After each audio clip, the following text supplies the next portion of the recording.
Grandmaster Anish Giri after a draw today with Marty Sashley. Yes, before we get to that draw, we do want to ask about this $10 savings that you had. I know you have boyish good looks, but you're not as young as your kid. No, but I still count as. I mean, I think Vladimir was so contrasting, my coach, so contrasting that probably, like on his next to him, I look like a baby, basically. But I don't know. Maybe for all we know, maybe Rex arranged the whole thing. You know, he's a powerful man. He's a powerful man, pulling the strings, and suddenly the $10 are there. You know, magically. And then yes. And then you went in and confessed that you got $10, which didn't really count as a confession.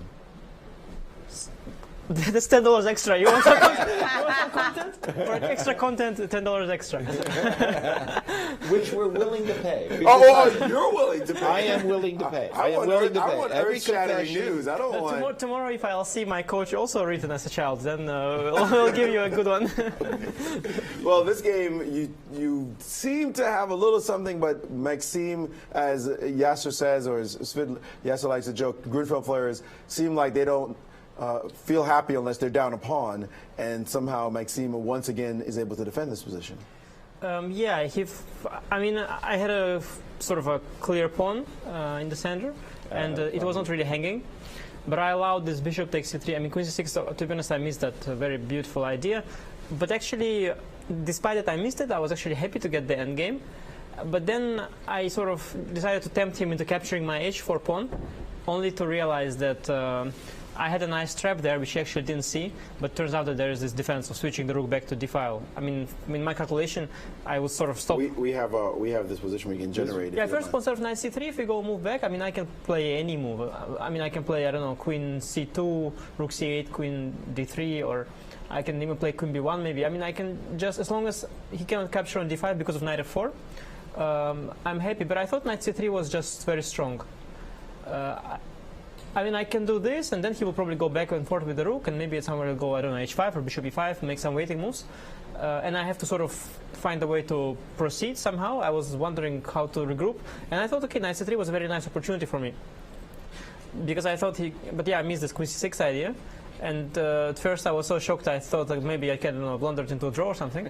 But at least I have this d pawn. But basically I can play how I played, and I can, let's say, start with even f3, let's say, instead of h4. If I want. I actually didn't think he was going to go active with the rook. I thought he has to wait with bishop on d7, the rook on the 8th rank, and then I was wondering how to push. It's very hard. I think I can try, but it probably is a draw, but it's very hard to win. And I was thinking, okay, h4 is probably nice to have. But then in the game, he suddenly got the rook e4. I thought it doesn't work because of bishop b4, and I didn't see rook h4 at first. I saw king f7, which he mentioned after the game as well. But that's actually what I was hoping for. After king f7, I've got f3. He takes on h4, and then I have rook e1, bishop e6, which he saw because d7 rook d4, but I have g4 here, and actually I'm winning here. And in fact, he missed this whole thing, which is a huge pity for me, because you know, game would have ended differently here. But he has this other way, which I from afar missed. I mean, I was just calculating in my head that my rook gets to the 7th rank, and then the pawn promotes. But of course, he has this rook d4, bishop f5, h5 setup, and then I cannot do anything. To be honest, I don't know how big my chances are. I was kind of on purpose slightly tempting him to capture the h4 pawn, because deep inside I probably thought that if I consolidate it even, I'll probably still not be able to press forward. So I thought maybe let's hope for some tricks. But in hindsight, if I would have stopped this rook e4 thing, I don't know, I mean, how to win this position. I have to probably go, I don't know, g4 at some point, maybe try to create some second front somewhere, but it's very, very hard. We were still thinking that you might have played g3. You rejected it. Yeah, I had to. I mean, I still blundered this. I was hoping for king f7 after bishop b4. Okay. I thought bishop b4, king f7, f3, and he will have to go back with the rook, and we have the position that we have. And then I'd rather not go g3. I mean, I'd rather go king f2 and rather put my king on g3 if I need. I don't know, but basically I should have gone g3, of course, compared to what I have done. Sure. Here. Let me ask you, part of your confession included a sort of blessing to Levon's bishop on c8. Yeah, I'm surprised the guy is still alive. Now it's only 6, defending an isolated pawn.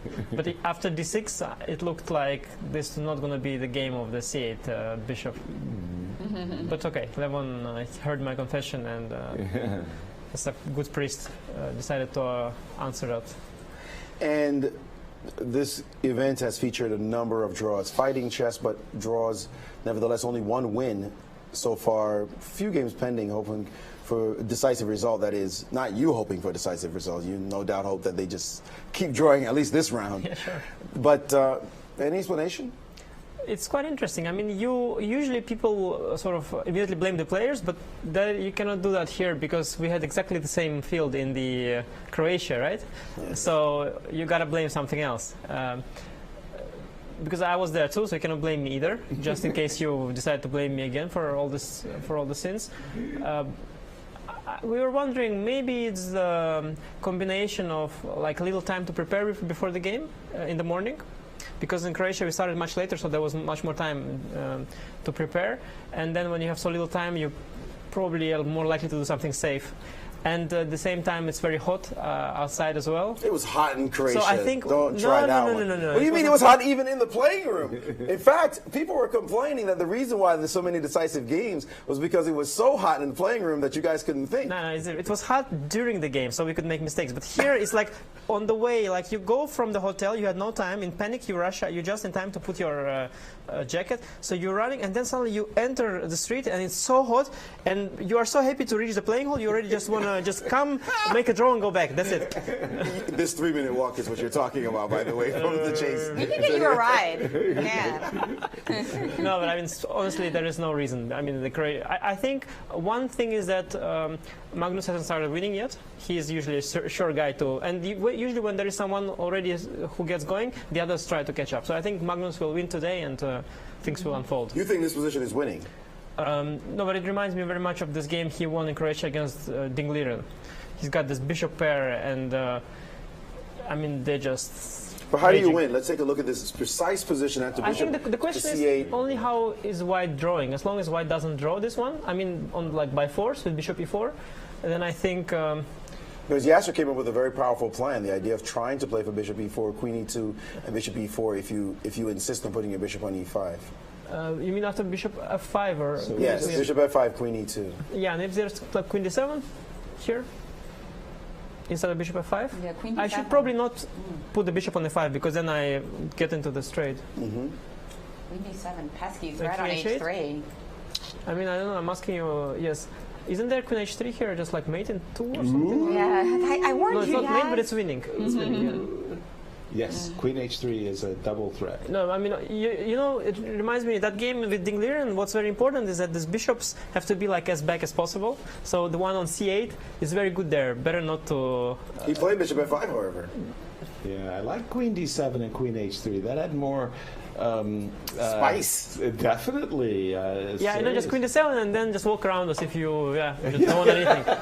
You just put the queen there, you know, it protects against e6, whatever. Actually, even after bishop f5 and then bishop e4, even one bishop against the knight is still better because of the outside passed pawn. But I like this queen d7 idea. I don't know. I thought. Do you still have the same feeling that after bishop f5, Magnus will win? But queen e2, if I play queen e7. I was wondering, should I play g4 or not? I'm not actually sure myself. Queen e2. Queen e7, let's say. Queen e7, hitting the pawn. Yeah, do you go maybe like knight d3, queen a3, bishop e4? Very desperate. At least you activate. I mean, now you've got the harmony with white. You're just missing a pawn. And I'm crying about it still. Actually, I like this for. I mean, not like, but like I think it's an improvement of white's position. Suddenly, the knight d3, bishop e4, it's all beautiful. Yes. Good drawing chances. Good drawing chances. And also there's a g4 or a you should also not underestimate that the tournaments, they have certain aura. So aura of this tournament is like there's like been way too many draws. So then people are likely to somehow mess things up. You know, it's like. What do you mean, to draw instead of not winning? Yeah. I mean, like when there are too many draws happening in the round, like somehow people are more likely to make a draw. I don't know. I've noticed it before. Let me ask you a question. Did you take a look at the Anand game against Wesley? Yeah, I thought he was just winning by force in the opening, no? And when after c4, queen a5... Yeah, there must be a win there, right? Yeah, there definitely was a win there. I mean, I was 100% sure. But at that point, I had to calculate my own position, so I decided, but I was really about to get carried away. Can we pull the position up? Yes, sure. It was and not bishop easy, though. d2 was the right was This the was right. bishop d2, knight b4. Yeah, because the point is bishop takes and queen takes before is very Yes. important. Yeah. No, I was wondering here about various things. I was absolutely sure that white is winning here. So In the what are your game- thoughts? What are your thoughts about just work us through your process as Well, you now have a chance to look. So first bishop b4, queen b4. I considered, I think, king of 1. There was some issue with this though. Queen has to move. Yeah. Yeah, but what's the issue though? c5? Say queen. Queen a4, queen a4. Yes, queen a4 was the issue, and then queen f5, queen c4. Yeah, that was the issue. Okay.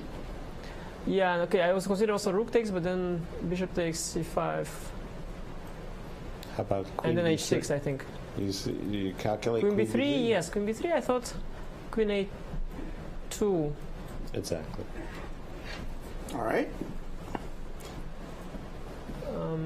We just want to gauge how difficult it is for an elite player to find. Now, you know, I saw this thing kind of when position. Wesley first of all announced that he likes tests, and then also just solves it. Right. First of all, I dislike tests. Secondly, looks like I'm not gonna. very good. I'm not gonna solve it. Yeah, it is not easy because Vichy is a good calculator, and he was thinking there. Over 15 minutes. Yeah, he didn't see it. Yeah, no. So what are your candidates? I'm curious about that position again. What are so you looked at 2 moves so far, bishop b4 and queen b3, Yasser prompted. Yeah. What other moves would you be looking at right now? Your candidate. Yeah, moves, just if you off the top of your head. He just Well, you said have he to. doesn't like All the that. queen moves are sort of to be considered. Okay. How, So just give us a couple. Queen h3, queen f3, Queen h3, queen queen h3, h6. A queen f3 looks a bit more nasty, but how deeply H6, would you follow this line, Anish? c5. Would Queen you h5. would you at what Queen point h5 would or you c7, stop? no? Right. I think he stopped at this point. To be honest. I mean, really, you sort of, yeah. Okay. So we have a running argument on the show, and Yasser Sirwan, in all his wisdom, feels like there's certain moves that are easy for players to find, and I argue that it's not easy to find. And the move that is the strong move here is not an easy move, even for a strong player to even consider. In fact, Queen f1 or something, or there you go, Queen f1. Okay, yeah. And c5 here after h6. With right? that being the main idea. That's not so easy, is it? Well, Vichy can do this, but That's not so Vichy easy. can do this though, yeah. Vichy can Yeah, do this. capable, sure, Yeah, but Vichy is it's not easy. But that's actually it, yeah. Queen f1, and that's actually it. It's Your not- your it's b1 not- rook is protected. It's very nice that your b1 rook is protected. So no, Right. queen a2 is not even an option. No, Queen a2 is an option. Queen a2 is the best key move. option. That's And the queen key. d2 in the end, yeah. Yes, exactly. Oh, the maybe key he saw option. all the way, yeah. Maybe he's- Okay, so queen a2, c5, maybe. No, c5 doesn't get it done either because BC, yeah. There. yeah, you're still surviving. You have to find the next move, which is Wow, maybe he saw when queen f1, queen a2. Yeah, wow. yeah. The move is rook e1 in that position, I've got and then bring the okay. queen back Okay, to that's- e2 and then go. Oh, okay, that is very hard. That's too much. That is yeah? very hard. Yeah. You might have seen queen f1. He thought queen a2, rook e1. That's wow. And now we get to game position, and it looks like it is going to be a draw, and Vichy will not win as good defense will hold the day. Is that already that obvious, or It's yeah. it's just Yeah, a professional? Queen A2 and he's Yeah, you know, just it's a pity. It's like a bit like my game. Like you deserve to press with white, despite all the stupidity of yours. But somehow he didn't even get to press. That's very unfair. Exactly. Well, thank you very much for joining us. We appreciate it, and good luck tomorrow. Thank you. And we won't give you any Thank more you, tests Anish. if you go to the confessional. That's our promise. Ah, good one. Deal? Otherwise, there'll be tests galore down I think here.